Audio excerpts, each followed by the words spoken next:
ప్రపంచ చరిత్రలోనే అత్యంత ప్రమాదకరమైన రహస్యమైన జ్ఞానాన్ని ఒక అనామక పురాతన సోదరభావ సంఘం కాపాడుతోందని ఒక క్షణం ఊహించుకోండి.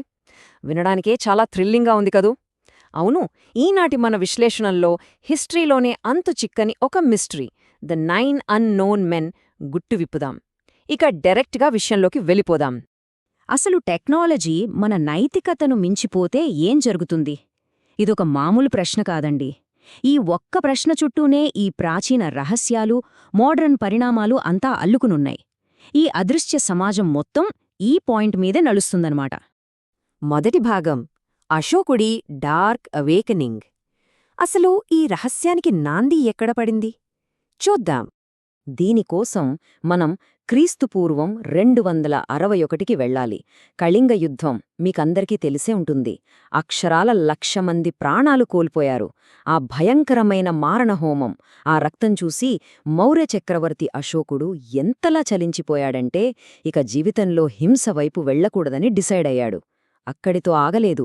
రేపొద్దున మానవాళ్ని నాశనం చెయ్యగల ఏ ప్రమాదకరమైన జ్ఞానమైనా సరే అది ప్రపంచం కంటపడకుండా శాశ్వతంగా దాచేయాలని ఒక సంచలన నిర్ణయం తీసుకున్నాడు. రెండవ భాగం, సీక్రెట్ సొసైటీ ఫార్మేషన్. ఆ నిషేధిత జ్ఞానానికి రక్షకులు ఎలా తయారయ్యారు? ఆ ప్రమాదకరమైన నాలెడ్జ్ని కాపాడటానికి అశోకుడు అప్పటి భారతదేశంలో ఉన్న 9 మంది అత్యుత్తమ మేధావులను ఒక్కచోట చేర్చాడు. ఈ సీక్రెట్ గ్రూప్నే గుప్పాజ్ అని అంటారు. వీళ్లకి చాలా స్ట్రిక్ట్ రూల్స్ ఉండేవట. వాళ్ల ఐడెంటిటీ ఎవ్వరికీ తెలియకూడదు. పూర్తిగా అనామకంగా ఉండాలి. ఖచ్చితంగా 9 మందే ఉండాలి. 8 కాదు, 10 కాదు. ఎవరైనా చనిపోతే చాలా సీక్రెట్గా వాళ్ల ప్లేస్లో మరొకరిని భర్తీ చేస్తారు. వీళ్లు కేవలం గాడ్స్ మాత్రమే కాదు, డార్క్ ఆర్ట్స్, అడ్వాన్స్డ్ సైన్స్లో పీక్స్లో ఉన్నవాళ్లు.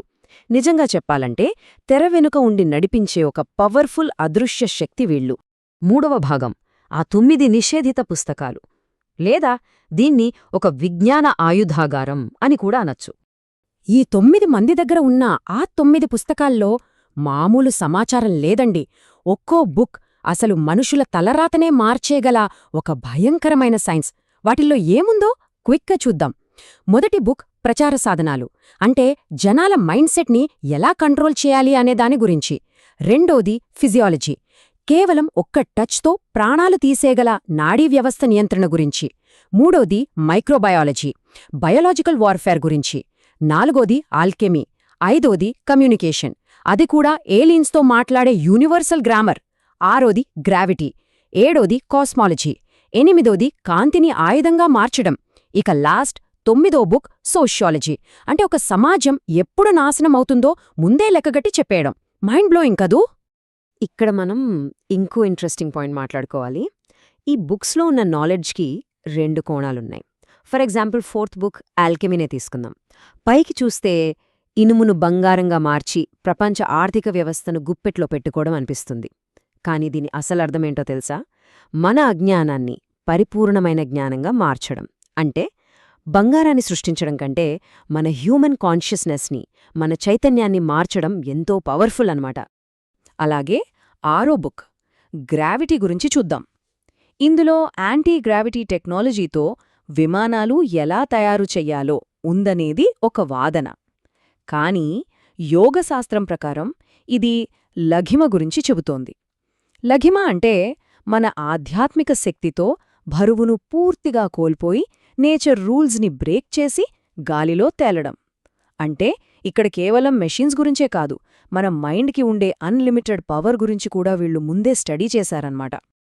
అయితే ఇదంతా నిజమేనా అనడానికి హిస్టరీలో ఒక క్రేజీ ఎగ్జాంపుల్ కనిపిస్తుంది.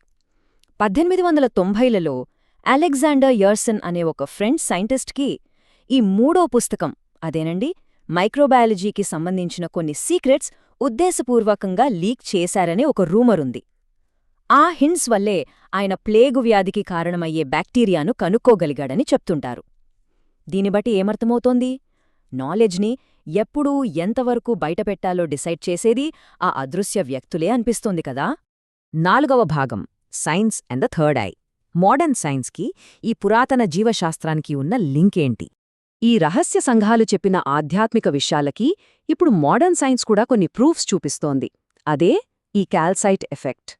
మన బ్రెయిన్లో ఉండే పీనియర్ గ్రంథిలో చిన్న చిన్న మైక్రో క్రిస్టల్స్ ఉంటాయి కదా, అది బయట ఉండే ఎలక్ట్రోమాగ్నెటిక్ ఎనర్జీని నాడీ సంకేతాలుగా అంటే న్యూరల్ సిగ్నల్స్గా మారుస్తాయని సైంటిఫిక్గా ప్రూవ్ అయింది. దీని బట్టి చూస్తే ఎప్పట్నుంచో మనం వింటున్న మూడవ కన్ను అనే కాన్సెప్ట్ కేవలం కట్టుకథ కాదు, దానికి మన పీనియల్ గ్రంథితో పక్కగా బయోలాజికల్ కనెక్షన్ ఉండి ఉండొచ్చు. సరే, మరి జ్ఞాననేత్రాన్ని లేదా థర్డ్ ఐని ఎలా యాక్టివేట్ చెయ్యాలి? పురాతన కాలం నాటి మెడిటేషన్, కొన్ని స్పెసిఫిక్ బ్రీతింగ్ టెక్నిక్స్ మన పీనియల్ గ్లాండ్ యాక్టివిటీని ట్రిగర్ చేస్తాయని లేటెస్ట్ స్టడీస్ చెప్తున్నాయి. దీనివల్ల మనలో దాగున్న హిడెన్ పవర్స్ బయటకొచ్చి మన కాన్షియస్నెస్ అంటే మన చైతన్యం ఊహించని రేంజ్లో పెరుగుతుందట. ఇదంతా కనెక్ట్ చేస్తుంటే భలే ఇంట్రెస్టింగ్గా ఉంది కదా. 5వ భాగం, ఈ పురాణం వెనుక నిజమేంటి? ఆధారాల కోసం అన్వేషిద్దాం. కాని ఇక్కడే కథలో ఒక పెద్ద ట్విస్ట్ ఉంది. అసలు ఈ పురాణానికి సంబంధించిన డీటెయిల్స్ ఏవీ కూడా పురాతన తాళపత్ర గ్రంథాల నుంచి రాలేదట. టైమ్లైన్ చూసుకుంటే క్రీస్తుపూర్వం 261లో అశోకుడి నిజమైన పరిపాలన, కళింగ యుద్ధం జరిగాయి. కాని ఈ 9 మంది అనే కాన్సెప్ట్ 1923 వరకు ఎక్కడా రికార్డ్స్లోనే లేదు. ఫస్ట్ టైం 1923లో టాల్బోట్ ముండి రాసిన ద 9 అన్నోన్ అనే ఒక నవలలో ఇది బయటకొచ్చింది. ఆ తర్వాత 1960లో లూయిస్ పావెల్స్ మరియు జాక్వెస్ బర్జియర్ రాసిన ఒక బుక్ వల్ల ఈ కథ మరింత పాపులర్ అయిపోయింది.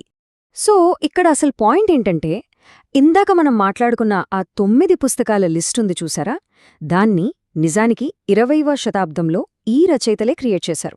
అదొక కాల్పనిక నవల నుంచొచ్చిన స్టోరీ. అయినా సరే మనం దీన్ని ఎందుకు నమ్ముతున్నాం? ఎందుకంటే తెర వెనుక ఉండి మన భవిష్యత్తుని కంట్రోల్ చేసే ఒక అదృశ్య శక్తి ఉంటే బాగుంటుంది అని మనం బలంగా కోరుకోవడమే దానికి కారణం. ఇంకో ఇంట్రెస్టింగ్ అబ్జర్వేషన్ ఏంటంటే, western and eastern secret societies మధ్య ఉన్న డిఫరెన్స్. ఇల్యూమినాటీ, ఫ్రీమేసన్స్ లాంటి వెస్టర్న్ ఆర్డర్స్ తీసుకుంటే వాళ్ల సింబల్స్ డాలర్ నోట్ల మీద, పెద్ద పెద్ద బిల్డింగ్స్ మీద చాలా ఓపెన్గా కనిపిస్తుంటాయి. కానీ మన ద 9 అన్నోన్ లాంటి ఈస్టర్న్ ఆర్డర్స్ అలా కాదు. పూర్తిగా సైలెంట్గా, ఇన్విజిబుల్గా, ఎవరికీ అనుమానం రాకుండా చీకట్లో నుంచే ఆపరేట్ చేస్తుంటాయి. రెండూ వేరువేరు ట్రెడిషన్స్ అయినా రెండూ చరిత్రను తమదైన దారిలో బ్యాలెన్స్ చేస్తున్నాయన్నమాట. 6వ భాగం, అతిపెద్ద నైతిక సంక్షోభం. ప్రగతి కోసం మనం కట్టాల్సిన మూల్యం. ఎగ్జాక్ట్గా మనం ఈ విశ్లేషణలో క్లైమాక్స్కి చేరుకున్నాం. ఈ కథ మన ముందుంచే అతిపెద్ద ఎథికల్ డైలమా ఏంటంటే, అన్ని సీక్రెట్స్ని ఓపెన్ చేసి ప్రపంచాన్ని వినాశనం వైపు తీసుకెళ్లడమా, లేక ఆ ఇన్ఫర్మేషన్ని రహస్యంగా తొక్కిపెట్టడమా? ఈ కాన్సెప్ట్ని ఒకసారి మోడర్న్ డేస్కి అప్లై చేసి చూడండి. నేడు గవర్నమెంట్స్ కొత్త ఆవిష్కరణలను బయటపడకుండా దాచేస్తున్నాయి. కార్పొరేట్ కంపెనీలు టెక్నాలజీని పేటెంట్స్ పేరుతో గుప్పెట్లో పెట్టుకుంటున్నాయి. ఎన్నో అద్భుతమైన సీక్రెట్స్ క్లాసిఫైడ్ ఫైల్స్ లాకర్లలోకి వెళ్ళిపోతున్నాయి. అంటే ఆనాటి అదృశ్య సంరక్షకులు చేసిన పనినే ఈరోజు ఈ మోడర్న్ ఇన్స్టిట్యూషన్స్ అఫీషియల్గా చేస్తున్నాయా అనిపిస్తుంది గదూ. జ్ఞానం శక్తి, కానీ నియంత్రణ లేని జ్ఞానం వినాశనం. ఈ ఒక్క కొటేషన్ చాలు.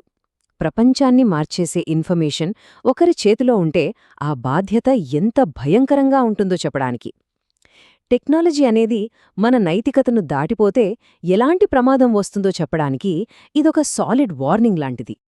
ఫైనల్గా ముగించే ముందు ఒక ప్రశ్న. ఇందులో ఏది ఎక్కువ భయానకమైనది? ఎలాంటి కంట్రోల్ లేకుండా టెక్నాలజీ ఇష్టమొచ్చినట్టు పెరిగిపోయి గందరగోళం సృష్టించడమా, లేక కావాలనే నిజాలను దాచేసి సమాజాన్ని కంట్రోల్డ్ అజ్ఞానంలో ఉంచడమా? ఈ 9 అన్నోన్ మెన్ రహస్యమనేది కేవలం ఒక కల్పన కావచ్చు, కాని అది రేకెత్తించిన ఈ ప్రశ్నలు మాత్రం నేటికీ మనందరినీ ఆలోచింపజేస్తూనే ఉన్నాయి. దీనిపై మీరేమనుకుంటున్నారు? అసలు మనం సేఫ్ హ్యాండ్స్లో ఉన్నామా? కాస్త లోతుగా ఆలోచించండి.